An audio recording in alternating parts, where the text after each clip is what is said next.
오나로밤쌤의 국어 문법 이야기. 이번 시간에는 글을 이루는 차례 중에서 문단에 대해 알아볼 거예요. 먼저 문단이란 무엇인지 함께 알아볼까요?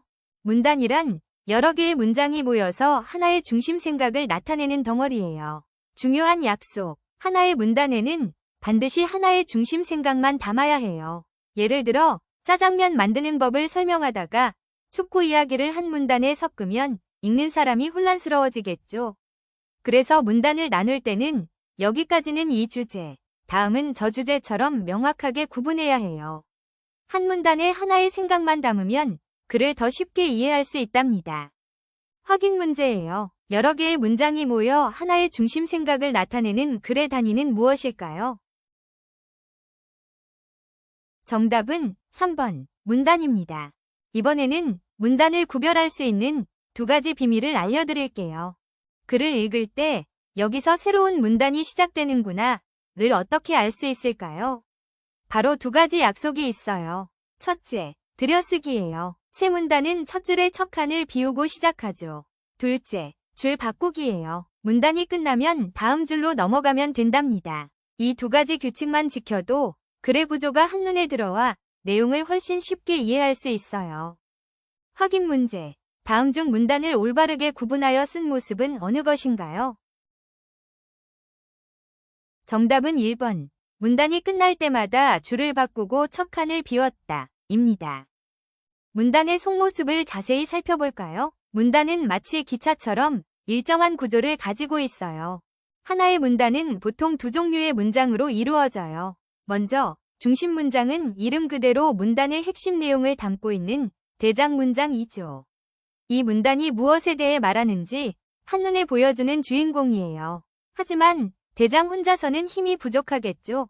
그래서 대장인 중심 문장을 도와주는 뒷받침 문장들이 등장합니다. 중심 문장이 하는 말을 더 자세히 설명해주거나 이해하기 쉽게 구체적인 예를 들어주는 역할을 하죠. 두 가지 예시로 중심 문장과 뒷받침 문장의 찰떡궁합을 확인해 봅시다. 첫 번째 예시예요. 먼저 운동은 건강에 좋아요라는 중심 문장이 딱 중심을 잡습니다. 그런데 이렇게만 말하면 왜 좋은데? 라는 궁금증이 생기죠. 이때 뒷받침 문장이 등장합니다. 규칙적으로 운동하면 심장이 튼튼해지고 몸이 더 가벼워져요 라고 구체적인 이유를 들어 설명해주는 거예요. 훨씬 설득력이 있죠? 두 번째 예시도 볼까요? 중심 문장은 봄에는 꽃이 많이 핀다입니다. 여기에 살을 붙여볼게요. 벚꽃, 개나리, 진달래 등 다양한 꽃이 거리와 산을 물들여요 라는 뒷받침 문장이 따라옵니다. 꽃의 종류를 예로 들어서 봄의 풍경을 머릿속에 그림 그리듯 보여주는 거예요. 확인 문제. 하나의 문단을 구성하는 가장 핵심적인 두 종류의 문장은 무엇인가요? 정답은 3번. 중심 문장과 뒷받침 문장입니다. 그럼 중심 문장은 문단의 어디에 있을까요? 첫 번째 주인공은 두괄식이에요. 한자로 머리 두자를 써서 중심 문장이 문단의 맨 앞에 오는 방식을 말해요. 마치 사자무리에서 용맹한 대장이 앞장서서 무리를 이끄는 것과 비슷하답니다. 두괄식의 특징은 결론부터 바로 말한다는 거예요. 글이 시작되자마자 자, 내가 지금 할 말은 이거야 하고 알려주는 느낌이죠. 독자는 첫 문장만 읽어도 아, 이 문단은 이런 내용이구나 하고 바로 이해할 수 있어 내용 파악이 훨씬 빠르답니다. 이번에는 꼬리 대장, 바로 미괄식을 만나볼게요. 한자로 꼬리 미자를 써서 중심 문장이 문단의 맨 마지막에 오는 방식을 말해요. 마치 긴 꼬리가 매력적인 뱀처럼 핵심 내용이 뒤에 숨어있는 구조죠. 미괄식의 특징은 이유와 설명을 먼저 쭉 하고 마지막에 결론을 제시한다는 거예요. 읽을 때는 이러쿵저러쿵, 그래서 내 결론은 이거야 하는 느낌이죠. 이 방식은 읽는 사람이 글의 흐름을 따라가면서 마지막에 핵심을 만나게 해 결론이 더 깊이 있고 강조되도록 해준답니다. 이제 마지막 주인공, 이름부터 든든한 앞뒤 대장, 바로 양괄식이에요. 한자로 양쪽 양자를 써서 중심 문장이 문단의 맨 앞과 맨 뒤, 양쪽에 나타나는 방식을 말해요. 양괄식의 특징은 강력해요. 처음에 중심 생각을 딱 말해놓고 중간에 설명을 한 뒤 마지막에 다시 한번 강조하며 확인시켜 주거든요.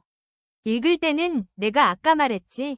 정말 중요하니까 잊지 마. 다시 한번 이게 핵심이야 하는 느낌이에요. 이 방식은 글쓴이가 생각을 강하게 전달하고 싶을 때 주로 쓰여요. 처음과 끝에서 2번 강조하니까 읽는 사람은 절대 잊을 수 없답니다. 확인 문제. 다음 문단에서 중심 문장을 찾아보세요. 정답은 개미는 아주 부지런합니다. 입니다. 중심 문장이 맨 앞에 나와 있는 두 갈씩이네요. 문단이 뭔지는 이제 알겠는데 글을 쓰다 보면 그래서 도대체 언제 줄을 바꾸고 문단을 새로 시작해야 하지? 라는 고민이 들 거예요. 그럴 땐 3가지 신호만 기억하세요. 첫째, 장소가 바뀔 때예요. 학교에서 친구들과 놀던 이야기에서 집으로 돌아와 숙제하는 이야기를 한다면 장소가 바뀌었으니 문단도 새로 시작해야 해요. 둘째, 시간이 흐를 때예요. 아침에 눈을 떠 기지개를 켠 이야기 다음에 점심 급식 이야기를 한다면 시간 변화가 생겼으니 문단을 바꿔야겠죠. 셋째, 주제나 말하는 대상이 바뀔 때예요. 사과 이야기를 하다 포도 이야기를 꺼낸다면 주제가 바뀌는 순간 문단도 새로 시작해야 한답니다. 오나로밤쌤의 결정적 팁. 생각의 주머니가 바뀌면 문단을 바꾼다. 하나의 주머니에는 하나의 이야기만 담는 것. 이게 바로 글 잘 쓰는 비결이에요. 확인 문제. 학교에서 급식을 먹은 이야기를 쓰다가 집으로 돌아와 숙제를 한 이야기를 쓰려고 합니다. 이때 무엇을 해야 할까요? 정답은 4번. 장소가 바뀌었으므로 문단을 바꿔야겠지요? 오늘 배운 문단. 이제 알잘딱깔센하게 한눈에 정리해 볼게요. 문단을 잘 쓰려면 몇 가지 약속을 기억하세요. 첫 줄은 들여쓰기. 문단이 끝나면 줄 바꾸기. 하나의 문단에는 하나의 중심 생각만 담아야 하고 중심 문장, 즉 대장 문장과 뒷받침 문장, 즉 도우미 문장이 함께 문단을 완성해요. 그리고 시간, 장소, 주제가 바뀌면 새로운 문단으로 넘어가면 된답니다. 지금까지 오나로밤쌤의 국어 문법, 문단 이야기였습니다. 다음에 또 만나요.